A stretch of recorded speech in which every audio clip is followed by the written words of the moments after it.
বাংলাদেশ দেশটা আজ সম্পূর্ণ ধ্বংসের দ্বারপ্রান্তে এসে দাঁড়িয়েছে। আর কয়েকটা মাত্র কদম, ব্যাস, তারপরেই পুরো দেশটা ধ্বংস হয়ে যাবে।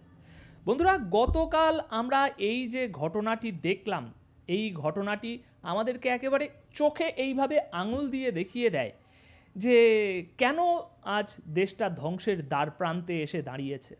আর এই ধ্বংসের মূল কারণ হচ্ছে দেশের আইন ব্যবস্থার চরম অবনতি।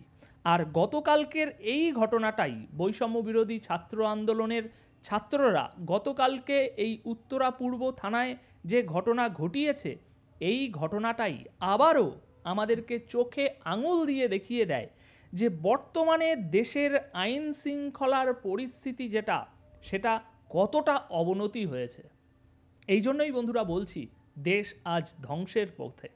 কারণ একটা দেশ, সেই দেশে আইন শৃঙ্খলা কতটা ভালোভাবে কার্যকর আছে, আইন শৃঙ্খলা কতটা সুষ্ঠুভাবে পরিচালনা হচ্ছে, এর ওপরেই সেই দেশের উন্নতির যে মাপকাঠি, উন্নতির যে সম্ভাবনা, সেটা অনেকটা ক্ষেত্রে নির্ভর করে। কিন্তু আজ বাংলাদেশের আইন ব্যবস্থা পুরোপুরি ধ্বংস হয়ে গিয়েছে। ধ্বংসের মুখে নয়, দেশটা ধ্বংসের মুখে, আইন ব্যবস্থা পুরোপুরি ধ্বংস হয়ে গিয়েছে।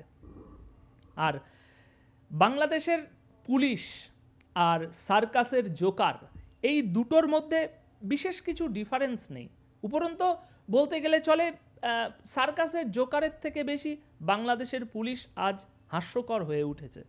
না, ব্যক্তিগতভাবে বাংলাদেশ পুলিশের উপরে আমার সেরকম কোনো ব্যক্তিগত কোনো রাগ বা কোনো দ্বন্দ্ব এসব কিছুই নেই, কিন্তু তবুও বলতে বাধ্য হচ্ছি, কারণ প্র্যাকটিক্যাল এরকমই কিছু হাস্যকর বিষয় পুলিশের সাথে ঘটতে আমরা দেখতে পাচ্ছি।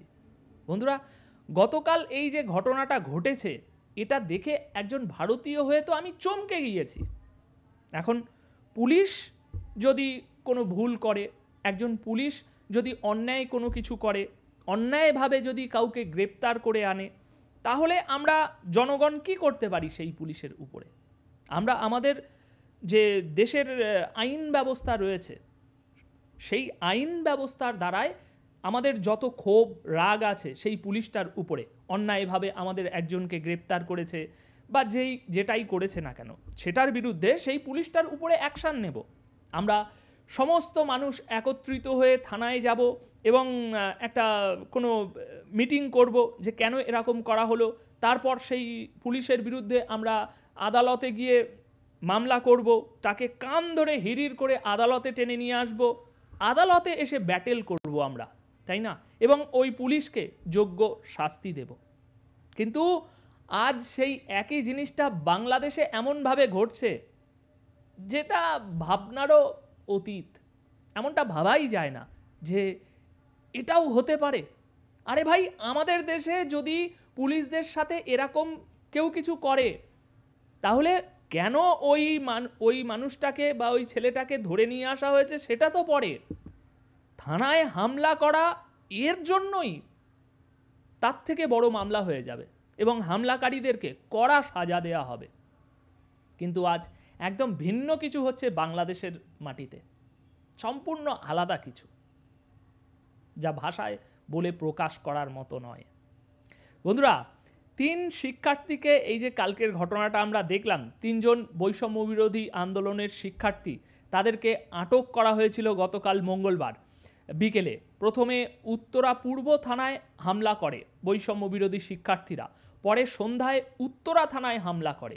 মানে তাদের 3 জন শিক্ষার্থীকে পুলিশ ধরে নিয়ে এসেছে। কেন ধরে নিয়ে এসেছে সেটাও বলা হচ্ছে এখানে। তো এখন যে কোনো কারণে পুলিশ 3 জন শিক্ষার্থীকে ধরে নিয়ে এসেছে থানায়। এরপর সেই বৈষম্য বিরোধী ছাত্র আন্দোলনের ছাত্ররা প্রথমে উত্তরা পূর্ব থানায় গিয়ে হামলা করে আসলো, তারপর সন্ধেবেলা উত্তরা থানায় এসে হামলা করে। এই সময় শিক্ষার্থীদের ছোড়া ইটপাটকেলে থানায় কয়েকজন পুলিশ সদস্য আহত হয়। পরে রাত 10টার দিকে সেনাবাহিনীর সহযোগিতায় থানা এলাকা ত্যাগ করে হামলাকারী শিক্ষার্থীরা। এখন কি জন্য এই 3 জনকে নিয়ে আসা হয়েছে? 3 জনকে নিয়ে আসা হয়েছে, পুলিশ বলছে একটি অভিযোগের ভিত্তিতে থানা পুলিশ 3 শিক্ষার্থীকে আটক করেছে। মানে এই 3 শিক্ষার্থীর বিরুদ্ধে কোনো একটা অভিযোগ পেয়েছে পুলিশ, সেই অভিযোগের ভিত্তিতে 3 জনকে আটক করে নিয়ে আসা হলো। এবার পুরো একটা ভিড় থানার উপরে এসে হামলা করলো। প্রথমে একটা থানায় হামলা করলো বিকেলে, তারপর সন্ধেবেলা গিয়ে আর একটা থানায় হামলা করলো, করে সেই 3 জন শিক্ষার্থীকে ছিনিয়ে নিয়ে আসা হলো। সুতরাং দেশে বিচার ব্যবস্থা কোথায়, আইন ব্যবস্থা কোথায়, আইন শৃঙ্খলা কই? কিছুই নেই। যারা আইন শৃঙ্খলা রক্ষা করবে, যারা দেশের জনগণকে ভালোভাবে সুষ্ঠুভাবে সুরক্ষা দেবে, তাদের উপরেই আজ এইভাবে হামলা করা হচ্ছে। মানে বর্তমানে এখন দেশের প্রজারাই রাজা হয়ে গিয়েছে। এটা শুনতে খুব ভালো লাগে যে হ্যাঁ, দেশের প্রজারাই এখন রাজা হয়ে গিয়েছে, কিন্তু এমনটা হলে সত্যিই সেই দেশটা ধ্বংস হয়ে যাবে।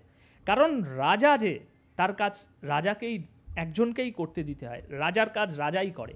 আর প্রজা যে, তাকে প্রজাই থাকতে হয়। রাজার আসনে এসে রাজার কাজে হাত দেওয়া উচিত নয়, কারণ সেটা হলে পুরো যে একটা স্ট্রাকচার রয়েছে, এইভাবে এটা চলবে, এইভাবে এটা চলবে, সেটা পুরোপুরি ভেঙে যাবে যদি রাজার কাজ প্রজা করে। এখানে সেই ছাত্ররা কি বলছে একবার দেখুন, তাদের দুঃসাহসটা দেখুন। আমাদের সহপাঠী আকাশ, রব্বিন ও বাপ্পিকে পুলিশ আটক করে উত্তরা পূর্ব থানায় নিয়ে যায়। পূর্ব থানায় আমরা গিয়ে জানতে পারি 3 ছাত্রকে উত্তরা পশ্চিম থানার পুলিশ আটক করে পুলিশের হেফাজতে রেখেছে। এতে উত্তেজিত ছাত্ররা উত্তরা পশ্চিম থানায় ইটপাটকেল নিক্ষেপ করেছে, সেই সঙ্গে থানার গেটে হামলা চালিয়েছে। আপনি বলুন তো, একটা সুষ্ঠু মস্তিষ্ক দিয়ে ভেবে বলুন, এরা কারা? এরা কারা? এই যে প্রশাসন, এটা তো আর এখন শেখ হাসিনার প্রশাসন নয়, এটা তো তাদেরই বানানো সরকারের প্রশাসন, যার অধীনে চলছে। তো আমাদের কাউকে গ্রেপ্তার করা হয়েছে, সেখানে আমরা এরকমই হিংস্রতা দেখাবো? কেন গ্রেপ্তার করা হয়েছে, কি জন্য গ্রেপ্তার করা হয়েছে, কই দেখান, কি অভিযোগ আছে? এখন সেই অভিযোগটা হয়তো ভুয়া হতে পারে, ঠিক আছে, এই অভিযোগকে আমরা চ্যালেঞ্জ করলাম, আসুন আগামীকাল আদালতে আসুন, আমরা ব্যাটেল করব, আইনিভাবে আমাদের 3 ভাইকে আমরা বার করব, এবং আপনি যে ভুয়া মামলা দিয়ে আমাদের 3 ভাইকে আটক করেছেন, এর জন্য আদালত থেকে আপনাকে শাস্তি দেওয়া হবো, দরকার হলে আপনাকে সাসপেন্ড করাবো। এটাই তো একটা সুষ্ঠু পরিবেশের নিয়ম, তাই না? বা সেই সুষ্ঠু পরিবেশের সুষ্ঠু জনগণের মস্তিষ্কের বুদ্ধি এরকমই তো কাজ করতে চায়, তাই না? কিন্তু এখন এই যে কাজ আমরা দেখছি, এটা সম্পূর্ণ একটা বিষাক্ত সমাজ। সেই বিষাক্ত সমাজের বিষাক্ত মানুষের মস্তিষ্ক থেকে যেরকম কার্যক্রমের বেরিয়ে আসে, ঠিক সেরকমই প্রতিচ্ছবি আমরা এখন দেখতে পাচ্ছি বাংলাদেশে। সুতরাং এই যে বললাম ভিডিওর শুরুতে, দেশ ধ্বংসের মুখে। কারণ দেশে বিচার ব্যবস্থা, আইন, এসবগুলো যদি ঠিক না থাকে, সমাজের জনগণ যদি নিজেদেরকে নিরাপদ বোধ না করে, তাহলে এটার জের ধরে সব ধ্বংস হয়ে যাবে। এই পিলারটা যদি ধ্বংস হয়ে যায়, তাহলে দেখবেন একে একে এই পিলারকে কেন্দ্র করে সমস্ত কিছু জড়িয়ে আছে সমাজের। এখন আপনি যদি সুরক্ষিত না মনে করেন নিজেকে, তাহলে আপনি দেখা যাচ্ছে ভেবেছিলেন ওই জায়গায় আমি কোটি টাকার একটা বিজনেস খুলব, তাহলে সেই বিজনেসটা আপনি খুলবেন না, কারণ কখন কে এসে হামলা করবে, লুটপাট করে নিয়ে যাবে, সেই ভয়ে আপনি ব্যবসাটা করবেন না। আর ব্যবসাটা না করায় কি হবে? দেশের ক্ষতি হবে। ওই ব্যবসাতে শত শত কর্মচারী যে কাজ পেত, তারা কাজ পাবে না। সুতরাং বুঝতে পারছেন, এরকমই এই একটা প্লেয়ারের আশেপাশে সমস্ত প্লেয়ার নির্ভর করছে। সুতরাং দেশে আইন ব্যবস্থা আজ এরকম জটিল এবং ভঙ্গুর হয়ে গিয়েছে, এর ফলেই দেশটা ধ্বংসের মুখে চলে যাচ্ছে।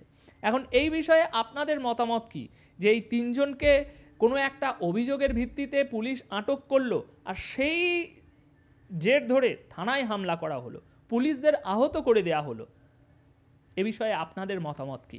অবশ্যই কমেন্ট বক্সে জানিয়ে যাবেন। ধন্যবাদ সকলকে।